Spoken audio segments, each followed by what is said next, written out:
Vas a encontrar gente así, porque pueden conocer de Dios o no conocer de la Biblia, y sin embargo ellos se gobiernan por su propio criterio.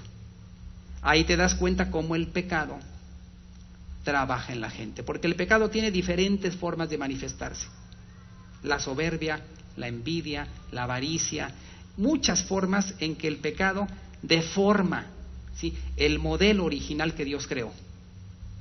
Un hombre dedicado a servir a Dios, dedicado a servir a su prójimo, ha sido afectado de tal manera que se ha vuelto egoísta 100%. Y vemos por eso que el pecado va acabando con la raza humana a lo largo de los siglos. Cuando tú lees la Biblia te vas a dar cuenta que los primeros hombres, Adán, Noé, Matusalén, Lamec, todas aquellas generaciones, los hombres vivían poco más de 900 años. Eran más de 9 siglos de vida.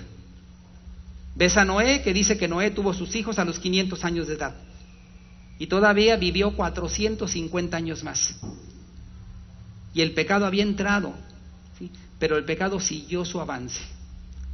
Sigues leyendo la Biblia, te vas a dar cuenta que, por ejemplo, Abraham, su hijo Isaac, ya no vivieron 900 años. Ellos tienen una duración de 180 años. Y dices, Abraham, 180 años, Isaac, 180, 175. Híjole, ¿cuánto vivieron? Y el pecado siguió avanzando. Y te encuentras a la figura de Moisés y de Josué, 120 años, 110 años. Y Jacob, 137, ¿verdad? Y dices tú, bueno, sí vivieron bastante, pero el pecado siguió avanzando. Y siguió avanzando, y ves la vida de David, un hombre que vivió cerca de 70 años.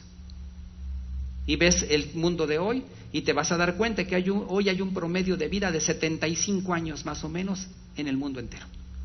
Pero hoy es difícil que una gente pase los 100 años. Alguien que tenga 120, 110, 137, pues virtualmente no. Porque el pecado ha ido acorralando al ser humano. Y aún así hay personas que cuando llegan a los 40 años, 50, ya van de picada, porque su vida ha sido contaminada de tal forma que ellos se han ido destruyendo por el pecado que está invadiendo todas sus áreas: el cuerpo, el alma, el espíritu. Por eso una plaga más devastadora que la peste negra, sin duda, es la plaga del pecado. No respeta a ningún tipo de persona, niños, adultos, ricos, pobres, de cualquier nacionalidad, de cualquier intelecto. La plaga del pecado va acabando con uno, con otro, y finalmente llevando al ser humano a la tumba. Pero cuando Cristo vino y Él en la cruz triunfó, la muerte tuvo su muerte, porque quedó derrotada. ¿Qué tenemos que hacer entonces para poder afirmarnos en eso? Creer en su palabra, confiar. Jesús dijo delante de mucha gente que estaba rumbo al panteón donde estaba sepultado Lázaro, dijo: yo soy la resurrección y la vida. El que crea en mí, aunque esté muerto, vivirá. Y Jesús le dijo también a la multitud que lo seguía, y estaban los fariseos: si no creéis que yo soy, en vuestros pecados moriréis. Entonces tenemos que ser realistas. Hay un enemigo que va avanzando y que va derrotando a uno y a otro que se llama la muerte. Y aunque el hombre busca la cura, no hay cura fuera de Cristo. Sea la persona más rica, sea la persona muy sana en su estilo de vida, tarde o temprano la muerte se lo va a llevar. Porque la única vacuna contra el pecado es la sangre de Cristo, el sacrificio de Cristo, la persona de Cristo. Por eso es algo que nosotros valoramos tanto como el nacimiento de Jesús hace 2000 años. Esa Navidad que ocurrió hace 2000 años en Belén, para nosotros pues es una cosa que nos da satisfacción, porque nos vino a traer esperanza. ¿Y qué marcó la diferencia? Marcó la diferencia de que Jesús no fue infectado por el pecado. Y que aunque Jesús fue tentado, Él venció y el pecado no pudo con Él. Él pudo con el pecado y finalmente también pudo con la muerte. Por eso dice el Señor: yo vengo a salvar a mi pueblo, vengo a salvar a aquellos que estaban perdidos o muertos en sus delitos y pecados. Por eso, si nos ponemos a pensar, ¿qué pasaría si una persona llega a un lugar donde está la infección del pecado, donde está la infección, la enfermedad, y la persona tiene una fortaleza de tal forma que la enfermedad o el pecado o todo lo que son las bacterias y los virus no pueden matarlo? Dirías tú, bueno, pues este está por encima de todo. Déjame darte un ejemplo similar. 300 años después de que murió la tercera parte de la población de Europa, 3 siglos más tarde, que la plaga negra seguía matando gente. En una ocasión, cuando llegó un paquete de Londres hacia una aldea en Londres, en Inglaterra, que se llama Eyam, fue recibido el paquete por un sastre. El sastre se llamaba George Vicars. Le habían mandado unas telas. Él agarró la caja, abrió la caja, sacó las telas y las sacudió. Y al sacudirlas brincaron unas pulgas que venían ahí. Pulgas infectadas con toda esa bacteria. Y empezaron a esparcirse, ¿sí? A los 4 días de que recibió el sastre ese paquete, cayó muerto. Y la aldea fue infectada por todas esas pulgas. Empezaron a enfermar unos y otros y otros y otros. De tal manera que cuando se dieron cuenta en esa aldea que había llegado la peste negra ahí, ellos mismos, los enfermos, los que empezaron a sentirse mal, decidieron ponerse en cuarentena para no ir y contagiar al resto de la región. Ellos mismos se encerraron, se atendían, se ayudaban, a pesar de que esperaban que iban a morir. Esa aldea fue sacudida de tal forma, ¿sí?, que se volvió ahora sí como un leprosario, encerrados ahí, esperando la muerte. Sin embargo, ¿sí?, después de un año, se dieron cuenta que la tercera parte de la gente de esa aldea sobrevivió. Y las otras 2 partes murieron, 2/3 partes. Y dijeron, bueno, ¿por qué sobrevivieron? Algunos sí llegaron a estar con los síntomas. Les llamó la atención el sepulturero. El sepulturero era una persona que tocó cadáveres y cadáveres y cadáveres y los aventaba a la fosa y les echaba tierra, y él tuvo contacto con gente enferma por acá y por allá y sobrevivió. Les llamó la atención una mujer que sepultó a sus 6 hijos que enfermaron de ello y sepultó a su marido, y ella sobrevivió. Y dijeron, bueno, ¿qué pasa? ¿Por qué ellos sobrevivieron si estuvieron inmersos, metidos en un océano infeccioso, en contacto con los demás? También tenían unos síntomas, pero sin embargo no murieron. Tiempo después, los científicos detectaron a varios descendientes de esos sobrevivientes. Y a esos descendientes los mandaron llamar y les hicieron una prueba del ADN.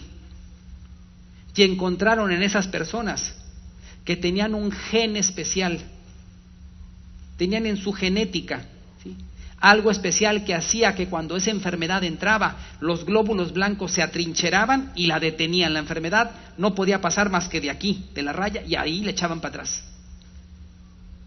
Y se sorprendieron porque vieron que precisamente esas personas, por traer una genética con defensas más fuertes, pudieron resistir la enfermedad y no los mató. Y dijeron los científicos, bueno, ¿cuál es el secreto para que esas personas hayan sobrevivido? Y alguien por ahí dijo, el secreto es que ellos pertenecieron o pertenecen a un linaje especial, a un linaje con defensas más fuertes que el común denominador. Y que ellos traen como una defensa que acaba con las bacterias y ni la peste negra pudo con ellos. Sin embargo, aunque ellos sobrevivieron a la peste negra, tiempo después, pues la muerte llega a cada uno de ellos, ¿verdad?, por las circunstancias del pecado. Pero ¿sabes cómo podemos nosotros saber también que la muerte no nos va a derrotar cuando pertenecemos al linaje real del Señor Jesucristo. Por eso dice la palabra de Dios, real sacerdocio, linaje escogido por Dios, nación santa. Nosotros tenemos a un Salvador, a un Señor, a alguien que con los brazos abiertos dice: yo vengo a ti porque te amo y vengo a salvarte de tus pecados y vengo, ¿sí?, a que tengas la vacuna contra el pecado para que tú, aun cuando llegues a morir, seas levantado de la tumba. Voy a transformar tu vida, y cuando viene el nuevo nacimiento a tu vida, cuando tu vida es transformada, te das cuenta cómo tu vida se revoluciona y cómo entra en ti una paz, una tranquilidad, una seguridad, un amor inmenso por Dios que debe también reflejarse en el amor al prójimo. Por eso nosotros le damos gracias a Dios por la Navidad, porque es una oportunidad para mostrar lo que Dios nos ha dado, el amor hacia los demás. Ahora, ¿cómo es que nosotros podemos dar huella, dejar huella, dar testimonio al mundo de que la Navidad es importante para nosotros y de que nosotros conocemos la Navidad más a fondo? Cuando Cristo nace en tu corazón. Esa es la Navidad, ¿sí?, más importante, que Cristo venga a nacer en tu corazón, que habite en tu vida todos los días del año y que Él sea tu Señor, tu Salvador y tú el servidor. Algunos de ustedes recordarán su Navidad. Yo recuerdo mi Navidad, fue un 6 de noviembre, cuando el Señor transformó mi vida. Nací de nuevo y dije: llora. Me giraron 180 grados y mi vida se transformó. Y me quedó grabado, dije: ese día el Señor nació en mi vida, en mi corazón. Tú también, si tu vida no ha sido transformada, pídele a Dios con tus labios, pero sobre todo desde tu corazón: Señor, ven a nacer en mi vida, ven a nacer en mi corazón. Porque yo quiero no solamente celebrar la Navidad de modo externo, quiero celebrar la Navidad con un corazón nuevo, una vida nueva, un nuevo nacimiento. ¿Cómo vas a ver la gente también que Jesús está en tu vida y en tu corazón? El Señor lo dijo en Mateo 25. Dijo: vengan a mí, benditos de mi Padre, a heredar el reino preparado para ustedes. Porque tuve hambre y me diste de comer, tuve sed y me diste de beber, estuve desnudo y me cubriste, estuve enfermo y viniste a visitarme, fui extranjero y me alojasteis, estuve en la cárcel y vinisteis a mí. ¿Cómo se muestra tu agradecimiento a Dios por haber nacido en tu vida? Con el amor al prójimo, con acercarte a la gente que es perdida, que no conoce del Señor, acercarte a los necesitados, siendo generoso no nada más con tus bienes, con tu tiempo, siendo una persona que sienta esa necesidad de ir a los demás como Cristo puso el ejemplo, de ir a visitar a una gente que está enferma, una persona que tiene problemas, una persona que se siente sola, de ayudar en lo que puedas. Todo eso es cristianismo en acción. Todo eso es estar haciendo lo de Jesús. Por eso los apóstoles le dijeron, los discípulos: pero Señor, ¿cuándo te vimos enfermo y vinimos a visitarte? ¿Cuándo tenías sed y te dimos agua? ¿Cuándo estabas desnudo y te cubrimos? ¿Cuándo, Señor? Y Él dijo: cuando lo hicisteis con estos pequeños, con tanta gente, a mí lo hicisteis. Entonces, el mundo, la gente, es nuestro campo de acción.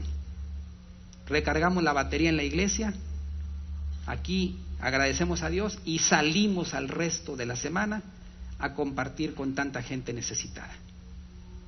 Por eso, que la Navidad sea primeramente en tu corazón y después disfrute la compañía de otras personas y puedas también compartir con gente que sobre el camino se te vaya presentando, ¿sí?, las oportunidades que se van dando para que ellos vean que efectivamente Jesús cambia vidas.